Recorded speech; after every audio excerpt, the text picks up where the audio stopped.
예, 우리 계속해서 말씀드린 것처럼 이제 그 요나서 4번에 걸쳐서 요나서를 가지고 여러분들과 함께 말씀을 나누도록 하겠습니다. 여러분들 그 요나 하면 뭐가 제일 먼저 떠오르세요? 저는 지금도 이렇게 생생하게 기억이 나는데, 제가 주일학교 다닐 때인데 제 생각에는 아마 이 국민학교 들어가기 전이었던 것 같습니다. 그 당시는 뭐 지금은 이 파워포인트도 이렇게 잘 돼 있고 또 비디오나 이런 것도 잘 돼 있지만, 그때는 이제 그런 게 일절 없었잖아요. 그래서 이렇게 우리 선생님이 도화지에다가 큰 물고기 그림을 도화지에다 크게 꽉 채워가지고, 그리고 또 거기다가 이제 그 요나 그림을 이렇게 그려서 요나가 이렇게 물고기가 요나를 삼켰다 이렇게 열심히 그걸 아주 그냥 제 기억이 납니다. 이 젊은 남자 선생님이었는데 열심히 이렇게 설명해 주시던 그 기억이 지금도 아주 생생합니다. 그러다가 고등학교 때인가요? 제가 이제 또 그 교회에서 이제 교회에서 우리 중고등부 이제 그 성경 공부 시간에 또 요나를 이렇게 배웠는데, 그때도 이제 선생님께서 요나에 대해서 이제 물고기 삼킨 얘기를, 요나가 삼킨 얘기, 또 물고기가 요나를 삼킨 얘기, 또 그 요나가 물고기 속에서 3일 동안 있었던 그 얘기, 이거를 이렇게 설명하셨어요. 그때는 제가 이게 컸다고 겉으로는 말 못하고 이제 속으로 야, 저게 말이 돼? 이제 제가 이렇게 이랬던 기억이 납니다. 여러분들은 어떻습니까? 저게 말이 돼? 그러니까 요나는 그냥 실제 인물이 아니라 이야기 속에 나오는 인물이다. 이야기 속에 나오는 가공의 인물이다. 이렇게 생각하세요? 아니면 그래도 요나가 성경 말씀인데, 성경 물고기 뱃속에 들어갔다, 이거는 조금 좀 그렇지만, 그래도 이게 성경에 나오는 말씀인데, 이게 진짜 인물이다. 이렇게 믿으세요? 어느 쪽이세요? 여러분들은 어떻게 생각하십니까? 예, 당연히 우리 여러분들께서, 우리 생명생 가족들께서는 믿음이 좋으시니까, 진짜다. 요나 진짜다. 이쪽으로 믿으시죠? 예, 그러려 믿습니다. 아멘. 맞습니다. 진짜 인물입니다. 요나는 진짜 인물입니다. 자, 그러면 여러분들 그 요나 말고 혹시 성경에서 요나에 대한 얘기가 나오는 거를 이렇게 보신 적이 있으신가요? 기억하시나요? 어디 나옵니까? 신약에 나옵니다. 누가 말씀하셨습니까? 예수님께서 그 요나를 예로 들어서 말씀하신 그 부분이 나옵니다. 마태복음 12장 40절에 보면 이렇게 말씀하세요. 요나가 사흘 낮과 사흘 밤 동안을 큰 물고기 뱃속에 있었던 것 같이 인자도 사흘 낮과 사흘 밤 동안을 땅 속에 있을 것이다. 이렇게 말씀하시죠. 그러니까 예수님께서 그 부활에 대해서, 십자가의 고난과 또 죽으시고 더 3일 만에 다시 사실 것에 대해서, 부활에 대해서 말씀하시면서 요나가 그 물고기 뱃속에 들어갔던 그 말씀을 하세요. 또 있습니다. 요나에 대한 얘기가 잠깐 또 언급되는 데가 있거든요. 어딘지 아세요? 혹시 보셨어요? 이번에는 구약입니다. 구약이 나오는데요. 열왕기 하 14장 25절 말씀에 나옵니다. 이렇게 나오죠. 이것은 주 이스라엘의 하나님께서 그의 종인 가드 헤벨 사람 아미떼의 아들 요나 예언자에게 말씀하신 그대로였다. 이렇게 말씀하세요. 여기 보면은 아미떼의 아들 요나 예언자 이렇게 말씀하고 계시죠. 열왕기 하 14장 말씀에서. 근데 저 여러분들이 같이 읽지는 않았지만 이 요나서를 시작하는 1절 말씀에 보면, 1장 1절 말씀에 보면 이렇게 말씀하세요. 주님께서 아미떼의 아들 요나에게 말씀하셨다. 그러니까 이 요나서 1장 1절하고 그 열왕기 하 14장에 나오는 그 아미떼의 아들 요나가 똑같은 사람이에요. 같은 사람을 말씀하고 있는 것입니다. 그러니까 실제 인물이 맞단 말씀입니다. 자, 그렇다면 요나는 언제적 사람일까? 어느 시대에 살았던 사람일까? 언제쯤 사람일까요? 이 요나는, 저기 나오네요. 요나는 이 북왕국 이스라엘 여로보암 2세 때의 사람입니다. 요때가 우리 연도로 따지자면 기원전 800년에서 750년 그 사이 정도. 그러니까 BC는 우리 반대로 따지잖아요. 그래서 800년에서 한 750년 정도 되는데, 숫자를 이렇게 기억하실 필요는 없고, 중요한 거는 그 요나가 살았던 때가 어떠냐. 이 북왕국 이스라엘이 제일 잘 나갈 때, 그 북왕국 이스라엘의 영토가 가장 넓었을 때, 또 정치적으로도 안정이 돼 있고요, 또 경제적으로도 안정이 돼 있고요, 태평성대를 누릴 때, 그럴 때였습니다. 한마디로 우리 사람들이 잘 먹고 잘 살 때 그런 시대였습니다. 여러분들 이럴 때 꼭 문제가 생기잖아요. 우리도 그렇지 않습니까? 저 여러분들도 마찬가지지 않습니까? 뭐 건강에 문제도 없고 또 뭐 재정도 괜찮고 우리 아이들도 공부 잘하고 뭐 사고도 안 치고 보통 이럴 때는 어떻습니까? 기도가 잘 안 돼요. 뭐 기도를 해도 뭐 이렇게 뭐 뜨겁지 않게 건성건성 형식적으로 기도하는 경우가 많습니다. 근데 건강에 문제가 생겨요. 막 그 재정도 어렵게 됩니다. 우리 아이들도 자꾸 문제가 생깁니다. 이러면 어떻게 됩니까? 기도하지 말라고 그래도 막 기도할 수밖에 없습니다. 막 새벽이 되면 막 잠이 번쩍번쩍 깨요. 제가 그랬었습니다. 기도의 깊이가 달라지게 되잖아요. 자, 이 북왕국 이 이스라엘도 꼭 이랬습니다. 뭐 보면은 지금 아무 문제가 없어요. 뭐 문제는커녕 이게 뭐 모든 게 완벽하고 잘 돌아갑니다. 잘 됩니다. 잘 나갑니다. 근데 어떻습니까? 보이지는 않는 그런 부분이지만 보이지는 않지만 우리 영적인 부분, 정신적으로는 이게 어떻게 되냐면 문제가 자꾸 쌓이면서 이제 자꾸 이것들이 썩어 문드러지게 되는 그렇게 됩니다. 그래서 사람들이 어떻게 돼? 뭐 하나님을 찾을 필요 없어요. 하나님 찾지 않습니다. 뭐 하나님 믿지 않습니다. 그냥 부어라 마셔라 어떻게 하면 돈을 좀 더 잘 쓸 수 있을까 뭐 잘 쓰면 좋죠. 그건 좋은 거죠. 돈을 따라서 살고 그 다음에 또 돈을 섬기고 그죠? 돈을 잘 벌게 부자가 되게 하는 그러한 그 신을 따라서 살고 이렇게 됩니다. 자, 그래서 이제 하나님께서 이러한 그 북왕국 이스라엘에게 사람들에게 경고하시기 위해서 이제 예언자들을 요나를 비롯해서 예언자들을 보내요. 그래서 요나 때에 예언자들이 많습니다. 요나 때 같이 동시대에 그 당시 그 북왕국 이스라엘에 활동했던 그 예언자들이 요나도 있고 또 호세아도 있고 또 아모스도 있고 이게 다 같은 이런 분들이 같은 때에 그 활동했던 그 예언자들입니다. 선지자들입니다.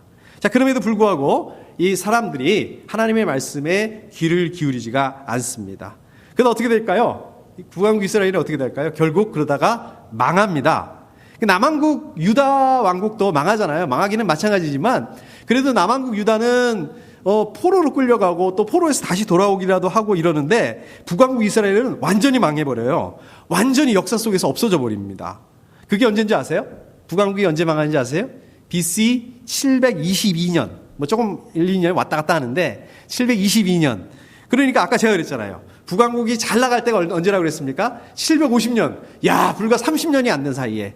여러분 30년 전 생각해 보십시오. 우리 젊은 친구들은 30년 한참 전이니까 잠깐 같잖아요. 그렇죠? 30년 전 얼마 안 되는 30년 사이에 30년이 안 되는 시간 사이에 그렇게 잘 나가던 그 나라가 한 나라가 망해버립니다. 망해도 완전히 회복할 수 없을 정도로 역사 속에서 완전히 사라져 버릴 정도로 망해버립니다. 자, 아무튼 자 요나서로 다시 이렇게 돌아와서 이렇게 보면 아까 그 열왕기하 14장에서 했던 말씀 나눴던 것처럼 요나는 어떤 사람이냐? 어떤 사람이라고 그랬습니까? 우리 열왕기하 14장을 보니까 예언자였다. 우리 옛날 번역으로 보면 선지자였다 이렇게 말씀하고 있습니다. 여러분들 그 예언자 내지는 선지자 어떤 사람들인가요? 하나님의 말씀을 전하는 사람들이에요. 그러니까 당연히 하나님의 말씀에 순종하고 또 하나님의 말씀을 다른 사람들에게 전하고 선포하고 이런 일을 합니다. 하나님의 말씀에 얼마나 잘 순종을 하냐면 이 호세아라는 그 선지자 아까 그 같은 시대에 활동했던 호세아라는 선지자는요. 하나님이 그냥 그 음란한 여인하고 결혼해라 이 말씀에 순종해서 음란한 여인하고 결혼까지 합니다.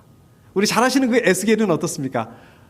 벌거벗고 있어서 이제 말씀이잖아요. 이 벌거벗고 지내기도 하고 그렇습니다. 예레미야는 그냥 그 하나님의 말씀을 전하다가 그냥 그 구덩이에 빠져서 얼마나 고생을 당하고 그럼에도 불구하고 하나님의 말씀을 순종했는지 모르겠습니다. 자, 그런데 요나를 보면 같은 예언자고 같은 선지자인데 굉장히 특이해요. 이 사람은 전혀 그렇지 않습니다. 오늘 말씀도 뭐 저희가 같이 읽지는 않았지만 잘 아시잖아요. 니느웨로 하나님이 니느웨로 가라고 거기 가서 말씀을 전하라고 이렇게 얘기하는데 안 가요. 그것도 안 가는 것 정도가 아니라 반대로 갑니다. 그 반대 방향 그 스페인으로 갑니다. 우리 옛날 번역에는 이게 스페인이 아니라 다시스라고 돼 있는데죠. 같은 나라예요. 근데 그 다시스로 갑니다. 스페인으로 갑니다. 그 다음에 말씀을 잘 보세요. 이 1장부터 4장까지 한번 읽어보시면 야, 이 사람은 굉장히 자기중심적이에요. 선지자, 예언자인데도 자기중심적이고 이기적이고 변덕스럽고 야, 이거는 나쁜 의미잖아요. 당돌합니다. 하나님 앞에 당돌하기까지 해요. 또 하나님 앞에서 잘 삐져요. 삐지기를 잘해요. 사장 보세요. 막 나중에 삐져가지고 화내고 불평도 하고 이렇습니다. 자, 어쩌면은 이러한 그 요나의 캐릭터를 통해서 당시에 그 하나님의 말씀에 순종하지 않는 그 이스라엘 백성들, 이스라엘 사람들을 대표하고 있는 그 캐릭터가 아닐까. 그러니까 그 당시 이스라엘 사람들이 마치 지금 요나처럼 이렇게 자기중심적이고 이기적이고 변덕스럽고 당돌하고 또 잘 삐지고 하나님 앞에서 하나님께 불평하고 지금 이 말씀, 너네들이 이런 사람이다, 이 말씀하고 있는지 모르겠어요. 이 말씀하고 있는 것입니다. 자, 이제 오늘 말씀으로 돌아와서 이렇게 보면 저희가 같이 읽지는 않았지만 2절을 보면 이렇게 말씀하시죠. 너는 어서 저 큰 성읍 니느웨로 가서 그 성읍에 대고 외쳐라. 이렇게 말씀하십니다. 하나님께서 요나에게 말씀하시는 거예요. 니느웨로 가서 하나님을 선포하라. 이렇게 말씀하세요. 니느웨가 어디요? 이제 이렇게 생각하시는 분 계실지 모르겠는데 니느웨가 어디입니까? 니느웨는 나라 이름이 아니라 아시리아. 우리 역사책에도 나오잖아요. 최초의 철기 무기를 만들었던 아주 강력한 나라 아시리아의 수도가 니느웨입니다. 근데 이 니느웨는 아시리아는 어느 쪽에 있었냐면 이스라엘을 기준으로 해서 동쪽에 있었어요. 근데 3절에 보면 이제 계속해 보면 3절에 나오죠. 그러나 요나는 주님의 낯을 피하여 스페인으로 도망가려고 길을 떠나 욥바로 내려갔다. 이렇게 말씀하세요. 스페인은 여러분 잘 아시다시피 이스라엘 중심으로 해서 서쪽에 있죠.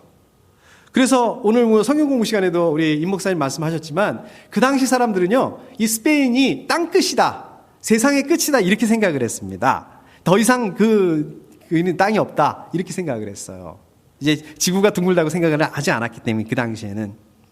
그러니까 지금 요나는요, 하나님의 말씀을 거역을 하고 니느웨로 가라는 말씀을 거역을 하고 가라는 방향에 완전히 반대 방향으로 가는데, 그것도 어떻게 간다고요? 반대 방향으로 가는데 어떻게 간다고요? 가장 먼데, 아주 땅끝, 세상 끝 이쪽으로 도망을 치려고 했다는 것입니다. 자, 3절에 보니까 아까 다시 그 3절에 보면 요나는 주님의 낯을 피하여, 이게 무슨 말씀입니까? 하나님의 얼굴을 피하여 하나님이 계시지 않는 곳으로, 이제 이런 뜻이죠. 그런데 어떻습니까? 하나님 계시지 않는 곳이 있나요? 하나님은 어느 곳이, 세상에 어느 곳이나 다 계시지 않습니까? 그러면은 요나는 정말로 하나님이 계시지 않은 곳으로 도망갈 수 있다라고 이렇게 생각을 했을까요?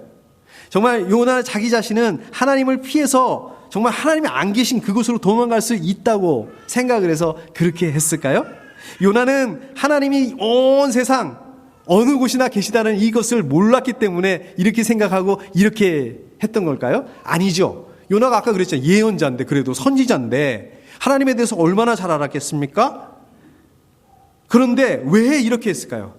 왜 하나님이 낯을 피해서, 하나님의 얼굴을 피해서, 하나님이 안 계신 곳, 이게 무슨 말입니까? 그 말 뜻 그대로가 아니라 하나님 앞에서 지금 시위하고 있는 거예요.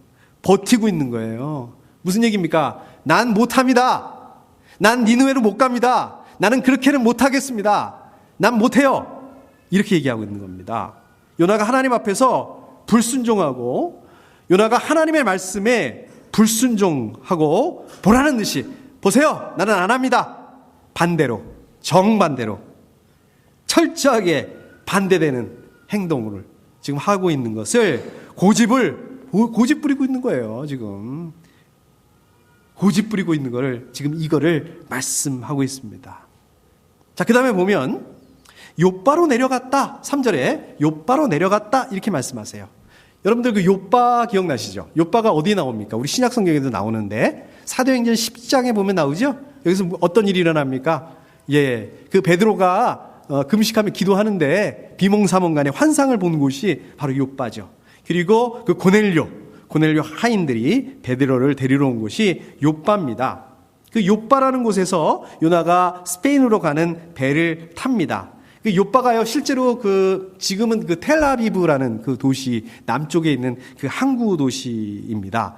근데 여기는 욥바는 예루살렘에서 북서쪽으로 대략 한 25마일, 30마일 정도 떨어져 있는 그런 곳이래요. 가깝죠? 25마일이면 여기서 한 달라스 정도, 다운타운 정도 떨어진 그런 곳입니다. 자, 그런데 여기 보시면은요, 욥바로 내려갔다 이렇게 말씀하시죠. 내려갔다. 보통 우리 그 북쪽으로 갈 때는 어떻게 표현합니까? 보통 북쪽으로 갈 때는 올라간다, 올라갔다 이렇게 표현하고, 남쪽으로 갈 때는 이제 반대로 남쪽으로 갈 때는 내려간다, 내려갔다 이렇게 얘기하지 않습니까? 이제 이런 거는 있죠. 요즘에는 이런 말 잘 안 쓰는데, 우리나라에서도 이런 말 쓰지 않습니까? 우리 보통 지방에서 서울을 갈 때는 서울 올라간다 이런 말 쓰죠. 또 반대로 서울에서 또 지방으로 갈 때는 어디로 이렇게 내려간다. 우리 여수로 내려간다. 부산으로 내려간다. 이렇게 얘기하지 않습니까? 우리 성경에도 보면 그런 말이 많이 나옵니다. 우리 예루살렘으로 갈 때는 예루살렘으로 올라간다. 이런 말 쓰고요. 또 예루살렘에서 다른 도시로 갈 때는 어디로 내려간다. 이렇게 말씀하기도 합니다. 자, 이런 차원에서 욥바로 내려갔다. 이렇게 볼 수도 있습니다. 자, 그런데요, 욥바로 내려갔다 여기는 의도가 있어요. 이렇게 쓴 데는 이유가 있습니다. 어떤 의도냐? 우리 그 3절 뒤쪽에 보면은 이렇게 나오죠. 사람들과 함께 그 배를 탔다. 그 배를 탔다 이렇게 얘기하고 있어요. 우리 세번역에는 배를 탔다. 개역개정에는 배에 올랐다 이렇게 얘기를 하고 있는데요. 영어 성경에는 좀 다르게 돼 있어요. 영어 성경에는 어떻게 돼 있냐면요, 배로 내려갔다 이렇게 돼 있습니다. NASB 영어 성경을 보면, 또 이 히브리어 원어로도 보면 배로 내려갔다라고 표현하고 있어요. 그 다음에요, 5절에 보면은요, 요나는 벌써부터 미창으로 내려갔다는 말이 또 나와요. 그죠? 3절에서 나오고, 배에 내려갔다는 말이 나오고, 5절에 미창으로 내려갔다는 말이 나오고, 그 다음에 2장 6절로 가보면 나는 땅속에 맷뿌리까지 내려갔다는 말이 한 번 더 나옵니다. 이게 전부 다 똑같은 단어예요. 히브리 단어로 똑같은 단어입니다. 자, 이렇게 왜 이 똑같은 단어를 이렇게 반복하고 있을까요? 이유가 있죠. 이 반복은 어떤 때 반복합니까? 중요하니까, 강조하기 위해서 이렇게 하고 있습니다. 자, 그럼 이거를 왜 강조할까요? 뭘 강조할까요? 지금 요나가 어떻습니까? 하나님의 말씀을 거역하고 하나님의 얼굴을 피해서, 낯을 피해서 도망가는 과정이에요. 근데 그 과정에서 어떻게 하고 있어요? 요나의 영적인 상태를 말씀하고 있는 것입니다. 요나의 영적인 상태가 어떻다고요? 하나님으로부터 점점 멀어지면서, 육적으로 더 멀어지면서 점점 어떻게 되고 있습니까? 영적으로 낮은 곳으로, 더 깊은 곳으로, 영적 수렁으로 침몰하고 있다. 요나가 지금 하나님 앞에서 고집을 부리는데, 그 고집 부리는 그것 때문에 영적으로는 어떻게 돼? 더 깊은 곳으로 침몰하고 있다. 이거를 지금 말씀하고 있는 거예요. 그러니까 여러분들 바로 이거예요. 저와 여러분들이 하나님 말씀에 순종해야 되잖아요. 하나님 말씀 순종하시죠. 순종해야 됩니다. 거역하지 말아야 됩니다. 이거는 뭡니까? 하나님을 위해서만 그렇게 하는 게 아니라 바로 저와 여러분들을 위해서 그렇게 해야 된다는 거예요. 우리가 하나님의 말씀대로 살면 어떻습니까? 하나님 말씀을 거역하고 내 마음대로 살면 어떻습니까? 너무 자유롭고 너무 좋을 것 같아요. 그런데 실상은 어떻다는 얘기예요? 우리가 하나님을 떠나고 하나님 말씀대로 살지 않는다면, 우리가 하나님의 말씀을 거역할 때 우리 영은 어떻게 된다고요? 내려가고 또 내려가고 우리 인생의 내리막길에 있을 수밖에 없다는 말씀입니다. 여러분, 그 신약 성경에 보면 탕자의 비유 나오잖아요. 탕자가 어떻습니까? 아버지 유산을 미리 달라고 그래요. 아버지 유산을 미리 달라고 그래가지고 그거를 갖다가 흥청만청 자기 좋은 대로 다 썼습니다. 좋았죠. 거기까지 좋았죠. 근데 실상은 어떻습니까? 인생의 내리막길에, 인생의 밑바닥으로 떨어져 버리는 그 모습을 말씀하고 있습니다. 지금 이거예요. 이 말씀하고 있는 것입니다. 자, 그 다음에 보니까 마침 스페인으로 떠나는 배를 만나 이렇게 얘기하고 있죠. 지금 요나가 하나님, 나 니네왜 안 가야지? 나 지금 다시스로 스페인으로 가야지. 그러고서 욥바로 그렇게 마음을 먹고 갔는데, 거기에 갔더니 마침 배가 딱 와 있는 거예요. 이야, 예약도 안 했는데 이거 하나님의 뜻인가 보다. 하나님이 마음을 바꾸셨나 보다. 나를 다시 이 스페인으로, 다시스로 보내시나 보다. 요나가 도망가는 길이 아주 자연스럽게, 아주 순조롭게 열립니다. 우린 그래요. 일이 꼬이잖아요. 일이 안 되고 어렵고 꼬이고 그러면, 이거 하나님의 뜻이 아닌가 보다. 그리고 또 일이 너무 잘 풀려요. 이야, 이거 하나님의 뜻이 맞구나. 물론 그럴 수 있습니다. 근데 그게 아닐 수도 있다는 거예요. 여러분, 그게 아니잖아요. 오히려 하나님께서 요나가 배를 타도록 내버려둬요. 배가 그냥 타이밍 맞춰서 딱 오게 내버려둡니다. 그때까지 어떠세요? 한마디 말씀 안 하세요.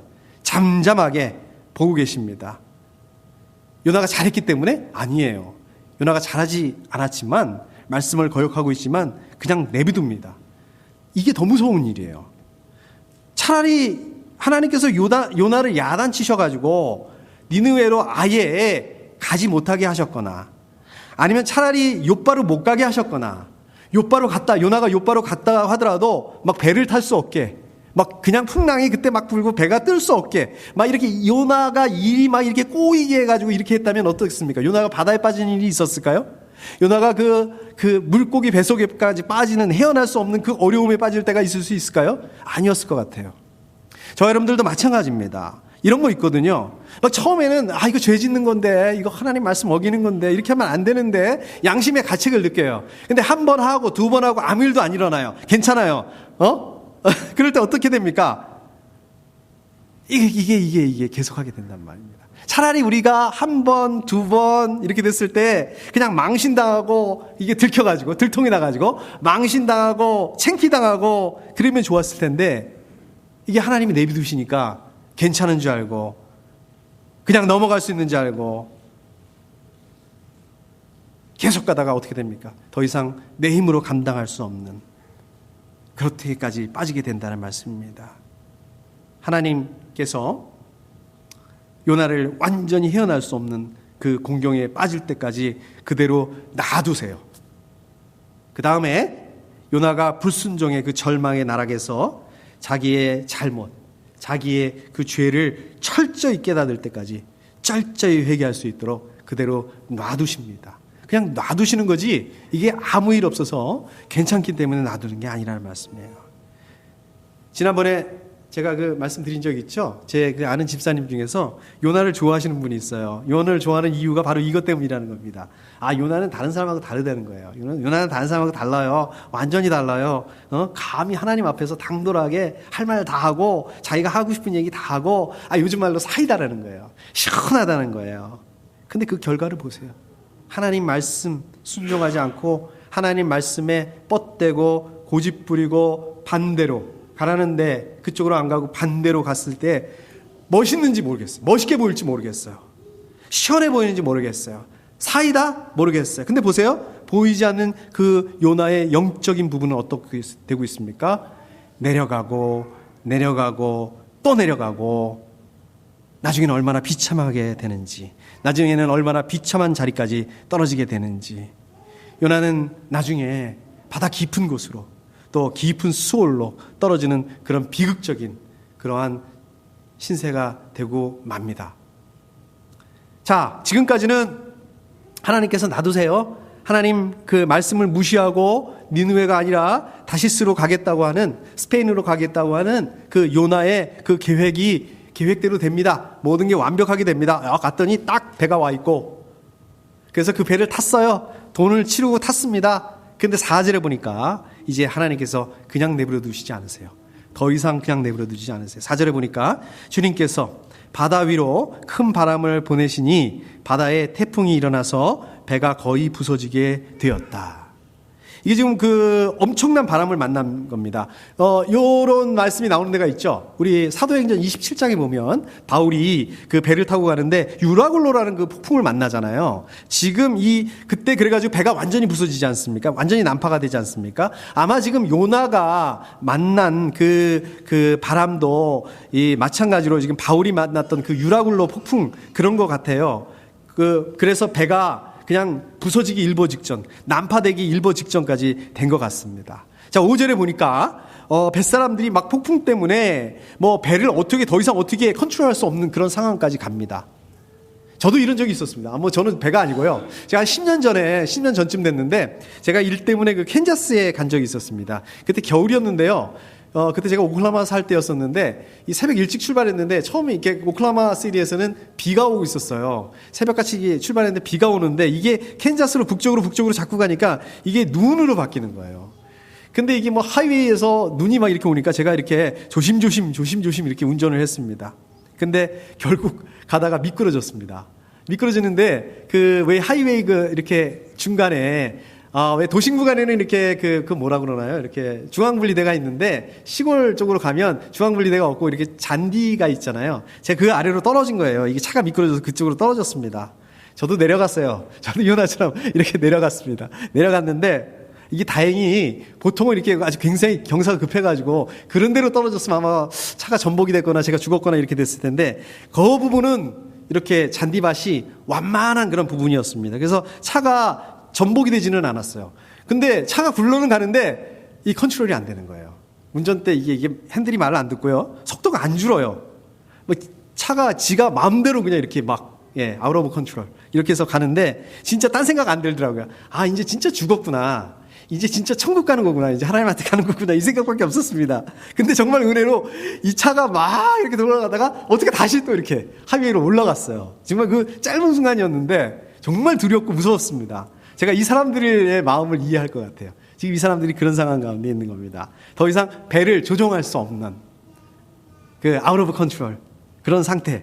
두려움이 얼마나 두려웠겠습니까? 두려움에 빠지고 그 본능적으로 두려움 때문에 막 자기들이 믿는 신을 부르짖고 외치고 이렇게 됩니다. 배를 가볍게 하기 위해서 아마 배가 무거우면 이게 더 이렇게 전복이 되거나 난파되기 쉬운 것 같아요. 그 전복되는 걸 막기 위해서 배에 있는 짐들을 전부 다 그냥 바깥으로 이렇게 내던져 버립니다. 정말 그 죽음 앞에서 그 뭐라 그럴까요? 생사의 기로에서 아주 몸부림을 치고 있는 그러한 그 모습입니다. 자, 그런데 요나를 보십시오. 5절에 보니까 요나는 벌써부터 배 밑창으로 내려가 누워서 깊이 잠들어 있었다. 어떻다고요? 잠자고 있었다는 거예요. 배 밑에서. 와, 저럴 수 있었을까? 근데 그 잠자는 그 모습이 마치 그 원어적인 의미를 보면 죽은 사람처럼 이렇게 깊게 잠자고 있었다. 마치 그 감당하기 힘든 감당하기 싫은 짐을 내려놓고 이제 자유를 얻은 것처럼 그렇게 잠자고 있었다. 그동안의 그 마음의 짐, 그동안의 그 짐들을 벗어버리고 편안한 것처럼 그렇게 잠자고 있었다. 그런 의미입니다. 그런데 이거는 어떻습니까? 진짜로 그 편한 걸까요? 그렇지 않습니다. 이거는 그 현실 도피입니다. 이거는 그 육적으로 뿐만 아니라 영적인 부분을 말씀하고 있는 거예요. 영적으로 얼마나 깊이 잠든 상황인가. 이 부분에 대해서 말씀하고 있는 것입니다. 자, 그런데 한편 요나는 막 이렇게 깊이 잠이 들어 있는데 그 와중에 그 배 위에서는 어떻습니까? 갑판에서는 그 엄청난 무시무시한 그 폭풍 때문에 사람들이 막 목숨을 걸고 그거를 이겨내기 위해서 처절하게 몸부림치고 있습니다.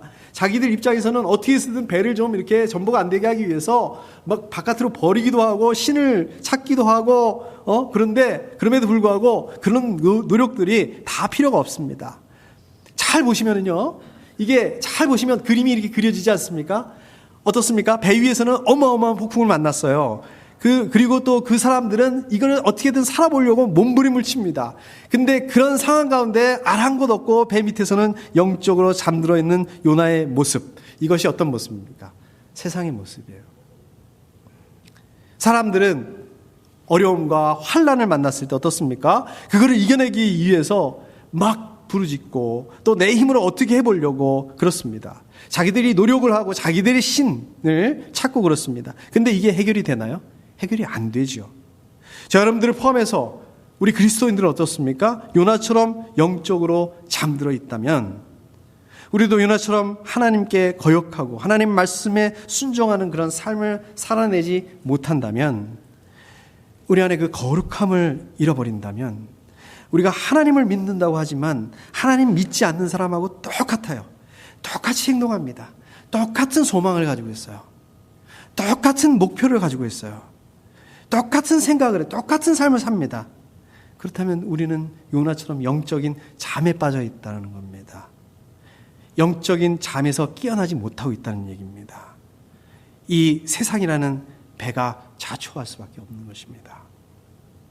마지막 6절을 보니까 마침 그 배 선장이 요나를 발견합니다. 배 밑으로 내려왔다가 요나를 발견해요. 당신은 무엇을 하고 있어? 잠을 자고 있다니 일어나서 당신의 신에게 부르짖으시오. 행여라도 그 신이 우리를 생각해 준다면 우리가 죽지 않을 수도 있지 않소. 아니 도대체 이 상황에서 어떻게 잘 수 있느냐? 납득할 수가 없다. 정말 이해할 수 없다. 이 얘기예요. 지금 선장이 요나에 대해서 책망하고 있는 것입니다. 야단치고 있는 거예요. 이거는 요나 입장에서 보면 어떻습니까? 이거는 부끄러운 입장이에요.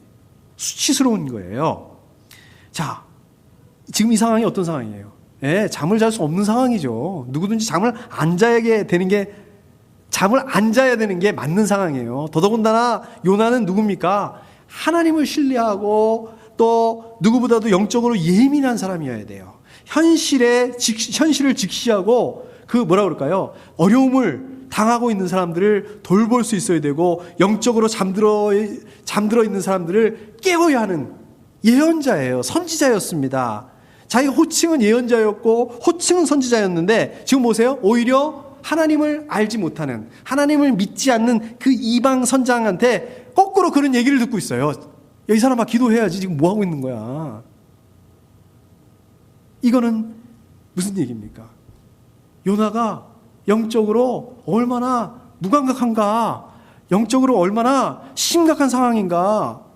이거 얼마나 수치스러운 일입니까? 얼마나 부끄러운 자리에 있는 것입니까? 하나님의 말씀 거절하고 불순종했어요. 그 결과가 이런 수치스러운 자리, 이런 부끄러운 자리라는 거예요. 이게 멋있는 거예요? 이게 사이다예요? 이게 시원한 거예요? 하나님의 말씀을 거역했을 때, 순종하지 않았을 때 이러한 부끄러운 자리로 떨어질 수밖에 없다는 것을 말씀하고 있는 것입니다. 아까 2절에 니느웨로 가서 그 성읍에 대고 외쳐라. 하나님이 이렇게 말씀하신 거죠? 하나님이 요나한테 말씀하신 거죠? 뭐라고요? 여기 보니까 외쳐라. 근데 6절에 그 이방 그 선장이 요나한테 일어나서 당신의 신에게 부르짖으시오. 아까 그 2절에 외쳐라, 6절에 부르짖으시오. 이게 히브리 원어로 보면 단어로 똑같은 단어예요. 그러니까 하나님이 말씀하신 거를 거절했단 말이에요. 외쳐라 이거를 거절하고 불순종하고 반대로 니느웨가 아니라 스페인 쪽으로 갔는데 그거를 그 똑같은 얘기를 누구한테 듣고 있습니까? 하나님 믿지 않는, 하나님 알지도 못하는 이방 선장한테 하나님 말씀하셨던 그 똑같은 단어를 듣고 있어요. 질책을 당하고 있어요. 이방 선장한테. 그거 가지고 야단을 맞고 있어요. 그 똑같은 명령을 듣고 있어요. 이 얘기를 하고 있는 것입니다. 이게 다른 면에서 본다면요. 지금 배에 탄 그 모든 사람들이 지금 어떻습니까? 자기가 믿고 있는 신들, 물론 거짓 신입니다. 능력이 없는 신이에요? 신이 아니에요? 그 배에 탄 사람들이 그 신들을 향해서 막 지금 자기들이 정성을 다해서 진심을 다해서 부르짖고 기도하고 이러고 있겠죠. 근데 참 하나님 어떤 분이십니까? 우리가 기도하기만 하면 그 기도자에게 신실하게 응답하시는 그 하나님. 근데 그 하나님을 요나는 알고 있습니다.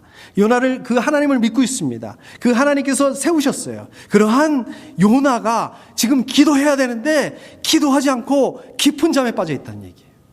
이 말씀하고 있는 것입니다.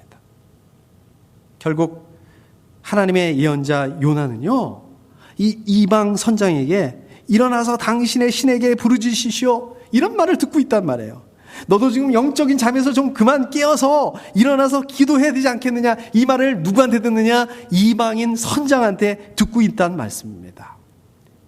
요나는 하나님을 알지도 못하고 하나님 믿지도 않는 이러한 이방 선장을 통해서 하나님의 음성을 듣게 됩니다. 이제 오늘 말씀을 좀 정리해 보도록 하겠습니다. 여러분들 가만히 생각해 보면 요나서는 참 특이한 점이 많은 성경인 것 같아요.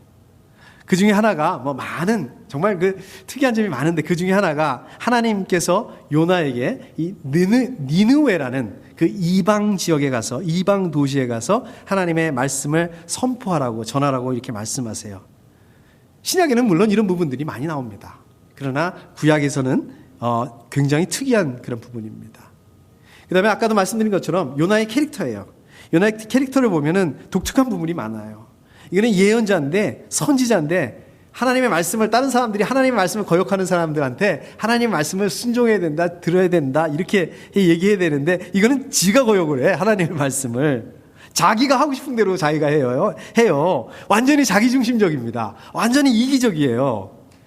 저는 이 요나의 캐릭터를 통해서 당시에 이스라엘 사람들의 캐릭터가 요나하고 똑같이 마찬가지로 이 사람들이 하나님의 백성임에도 불구하고 어떻습니까? 하나님의 말씀을 무시하고 거역하고 자기들이 하고 싶은 대로 살고 있는 그 모습, 이기적인 모습, 자기중심적인 그 모습, 이걸 본단 말입니다.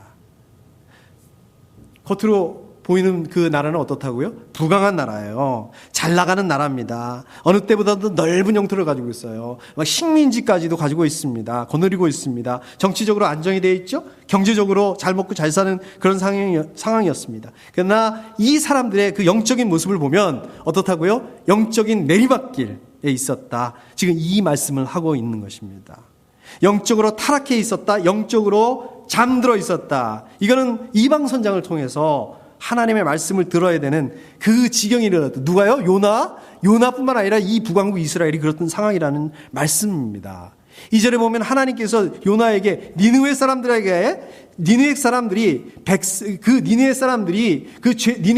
죄악이 하나님 앞에 이르렀다 이렇게 말씀하시지만 이 말씀이 니느웨 사람들을 들어라 이 얘기가 아니라 어떻게 보면 북왕국 사람들 너네들의 죄악이 지금 이렇다라고 말씀하시는 그 말씀인지는 모르겠어요.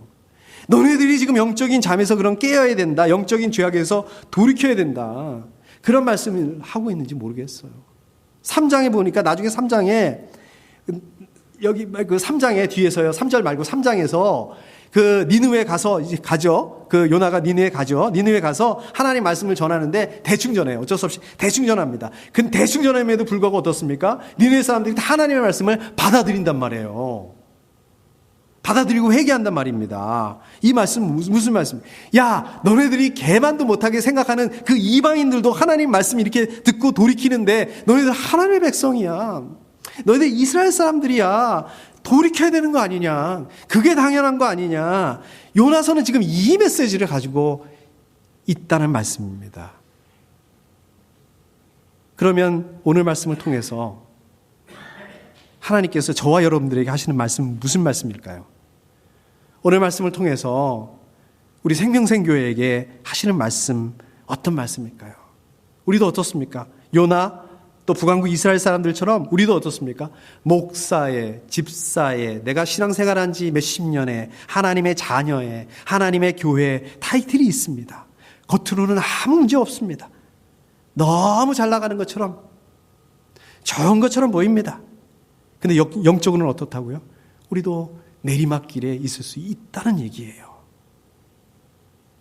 영적으로, 현실적으로 도피하고 있고 또 영적으로 잠들어 있을 수도 있다는 말씀입니다. 마치 그 이방인 선장처럼 하나님 믿지 않는 사람들, 하나님과 관계없이 살아가는 그러한 세상 사람들을 통해서 오히려 하나님의 말씀을 들어야 되는 그 지경까지도 갈 수 있다는 얘기입니다.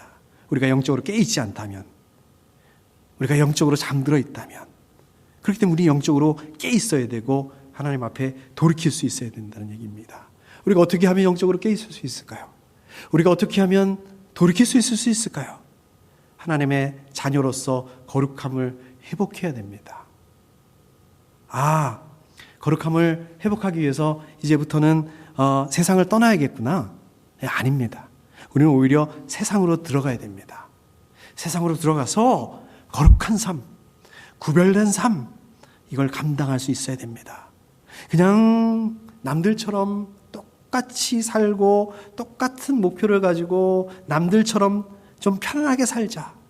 세상 사람들도 다 그러거든요. 어떻게 하면 좀 안정된 삶을 살까? 이게 아니라 좀 구별된 소망, 구별된 목표. 우리가 어떻게 하면 좀 하나님의 말씀에 순종할 수 있을까? 어떻게 하면 하나님의 말씀대로 살아갈 수 있을까?